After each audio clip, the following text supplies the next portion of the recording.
Samsung के flagship tablets 50,000 के ऊपर मिलते हैं और बजट टैबलेट 20,000 के नीचे। बजट टैबलेट्स थोड़ा स्लो फील होते हैं और फ्लैगशिप टैबलेट खरीदने का हर किसी का बजट नहीं होता। तो ये एफई मॉडल एक मिडवे सॉल्यूशन है ज्यादातर टैबलेट बायर्स के लिए। एफई सीरीज में इस बार दो मॉडल्स हैं, tab S9 FE and tab S9 FE plus. ये टैब S9 FE प्लस क्यों इंपॉर्टेंट है और इसे किसे बाय करना चाहिए, ये आज इस वीडियो में क्लियर हो जाएगा। मोस्ट इंपॉर्टेंट पॉइंट, किसी टैब को बाय करने का होता है स्टडी पर्पस, और अब ट्रेंड बन चुका है डिजिटल स्टडी का, और इस ट्रेंड के लिए एक टैब की जरूरत पड़ती ही है क्योंकि फोन पर स्टडी करना बहुत मुश्किल है। इस 12.4 इंच की डिस्प्ले के साइज पर रीडिंग बहुत कंफर्टेबल है। यहाँ चाहे कोई बुक रीड करो या फिर न्यूज आर्टिकल। सैमसंग के टैबलेट का बेस्ट पॉइंट ये है कि इसका नोट ऐप बहुत एडवांस्ड है। यहाँ अगर हम कोई बुक रीड करनी हो और इसके ऊपर अगर कोई पॉइंट ऐड करना हो तो एस पेन की हेल्प से इजीली किया जा सकता है। साइज ऑलमोस्ट नोटबुक के साइज का है, तो यहाँ नोट्स ऐड करना भी बहुत कंफर्टेबल है। अगर साइज छोटा होता तो ऐसा लगता किसी स्मॉल साइज बुक पर कुछ राइट कर रहे हैं। दूसरा इंपॉर्टेंट वर्क तो नोट टेकिंग किसी क्लास में करना या फिर सेल्फ स्टडी वाला नोट्स प्रिपेयर करना ही होता है। इस डिस्प्ले साइज पर नोट राइटिंग इजी है और सैमसंग का ये एस पेन पेन की स्टाइल को रेप्लिकेट भी करता है, जो कुछ लोगों को तो अच्छा लगेगा, लेकिन इसका small size and not so tough pencil build शायद कुछ लोगों को अच्छा ना लगे। मुझे इस एस पेन के कंपैरिजन में पेंसिल से फास्ट लिखना अच्छा लगा, चाहे फिर वो एप्पल पेंसिल हो या फिर वन प्लस स्टाइल हो। ये एस पेन बहुत नाजुक टाइप है तो जल्दी टूट भी सकता है, लेकिन पेंसिल इससे अच्छी बिल्ड के साथ आ जाती है, तो ये पॉइंट भी माइंड में रखना। S pen and Samsung note के यूज के लिए मैं ऑलरेडी एक वीडियो बना चुकी हूँ, तो इस एस पेन को कैसे अच्छे से यूज करना है एंड सैमसंग नोट ऐप पर कैसे अच्छे से नोट राइटिंग कर सकते हैं, उस वीडियो से आइडिया लग जाएगा। स्टूडेंट्स के लिए एप्पल के बाद बेस्ट टैबलेट सैमसंग ही प्रोवाइड करता है, क्योंकि नोट ऐप एंड ये एस पेन बहुत एडवांस्ड है बाकी एंड्रॉइड टैबलेट्स के कंपैरिजन में। S9 FE के कंपैरिजन में ये टैब इसलिए अच्छा है क्योंकि डिस्प्ले साइज बड़ा है, और दूसरा पॉइंट, इससे स्क्रीन ऑन टाइम भी ज्यादा मिल जाएगा जो किसी भी स्टूडेंट के लिए मैटर करता है। इसके एस पेन के कुछ यूज केस मैं वीडियो के एंड में ऐड कर दूंगी। दूसरा यूज केस इस टैब का वर्क रिलेटेड है। ऑफिशियल यूज के लिए ये एक परफेक्ट साइज है। 11 इंच वाले टैब थोड़ा मिनी लैपटॉप वाली फीलिंग देते हैं और 15 इंच वाले टैब को कैरी करना बहुत टफ है।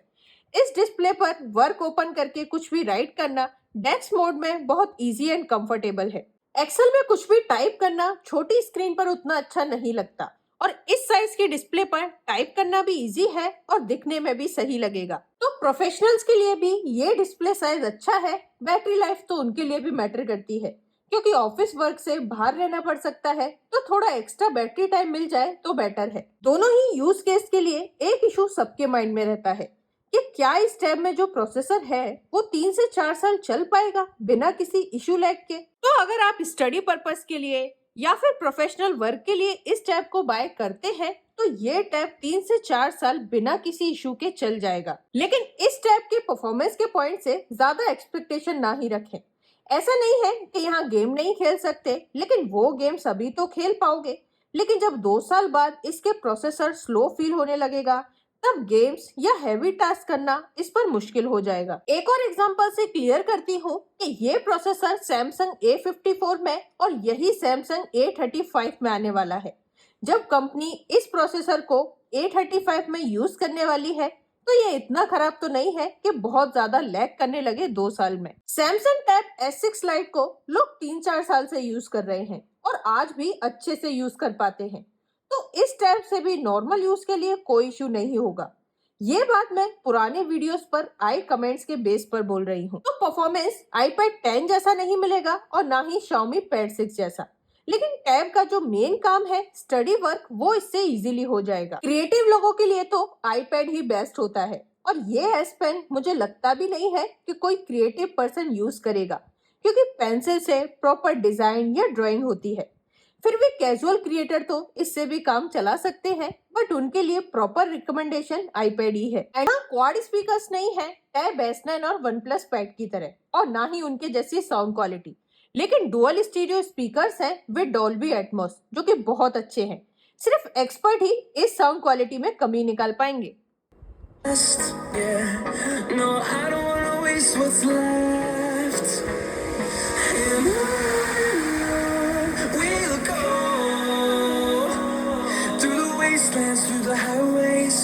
till my shadow turns to sun rays. मुझे टैब की साउंड अच्छी लगी, लेकिन क्वाड स्पीकर होते तो बेटर होता। इतने बड़े टैब में तो आराम से फिट भी हो जाते। डिस्प्ले 90 हर्ट्ज की रिफ्रेश रेट को सपोर्ट करती है, जिससे टैब स्मूथ चल रहा है, लेकिन कभी-कभी 60 हर्ट्ज जैसा फील होता है। 90 हर्ट्ज का होना ना होना बहुत ज्यादा मैटर नहीं करता है। अगर सच में स्मूथ डिस्प्ले चाहिए तो टैब S9 बाय करो या फिर आईपैड बाय करो। ये टैब फिलहाल ऑफर में है, तो मैंने इसे सैमसंग वेबसाइट से 35,000 का बाय किया है और accidental and liquid damage plan free में मिल गया, तो प्राइस तो बहुत सही है और साथ में एस पेन भी मिल जाता है। टैब S9 FE ऑफर में 27,000 का मिल रहा है स्टूडेंट आईडी या कॉर्पोरेट आईडी यूज करके। वो अपनी प्राइस पर अच्छा है और ये इस प्राइस पर बेस्ट एंड्रॉइड टैबलेट है Samsung notes and S pen की वजह से। iPad 10 बेस्ट है परफॉर्मेंस एंड रिलायबिलिटी के पॉइंट से। तो अगर कोई इन दोनों में से एक कमेंट में पूछता है तो यही क्लियर कर दूं कि फर्स्ट प्रेफरेंस iPad 10 को ही देना या फिर ऑफर में iPad Air को। थर्ड पार्टी पेंसिल इजीली मिल जाती है। iPads आर रियल टैबलेट, बाकी तो सब कॉपी है। इस टैब में USB टाइप 2.0 है और ये टैब एक्सटर्नल मॉनिटर पे सपोर्ट नहीं करता, तो इस बात को भी माइंड में रखना जरूरी है। अब अगर इसकी बिल्ड क्वालिटी की बात करूं तो टैब पूरी तरह से मेटल बॉडी का है। यहाँ कोई भी पार्ट प्लास्टिक का नहीं है, जो दिखने में बहुत प्रीमियम लग रहा है। यहाँ इसके पीछे सैमसंग की ब्रांडिंग है और यहाँ AKG की। यहाँ बैक में डुअल कैमरा सेटअप है 8+8 मेगापिक्सल का और साथ में माइक्रोफोन। टैब S9 FE में सिंगल कैमरा सेटअप था। इसके राइट साइड में पावर ऑन ऑफ बटन है जो फिंगरप्रिंट सेंसर का भी काम करता है। उसके नीचे volume up and down button और 2 माइक्रोफोन। इसके नीचे यहाँ माइक्रो SD कार्ड स्लॉट है। अगर 5G मॉडल लेंगे तो सिम कार्ड और माइक्रो SD कार्ड दोनों यूज कर सकते हैं। इसके लेफ्ट साइड में एक स्पीकर ग्रिल और माइक्रोफोन। इसके नीचे कीबोर्ड अटैच करने के लिए कीबोर्ड पिन दी गई है। वहीं इसके राइट साइड में टाइप C पोर्ट और एक और स्पीकर ग्रिल। इसके फ्रंट में 12 मेगापिक्सल का फ्रंट कैमरा दिया हुआ है। उम्मीद करती हूँ इस वीडियो से बहुत से लोगों के डाउट्स क्लियर हुए होंगे। फिर भी अगर कोई क्वेरी है तो कमेंट सेक्शन में पूछ सकते हैं। मैंने ये टैब रिव्यू पर्पस के लिए बाय किया है, तो अगर कोई जेन्युइनली इसे परचेज करना चाहता है तो मुझे ईमेल कर सकता है। वीडियो यहाँ तक देखने के लिए धन्यवाद एंड टेक केयर।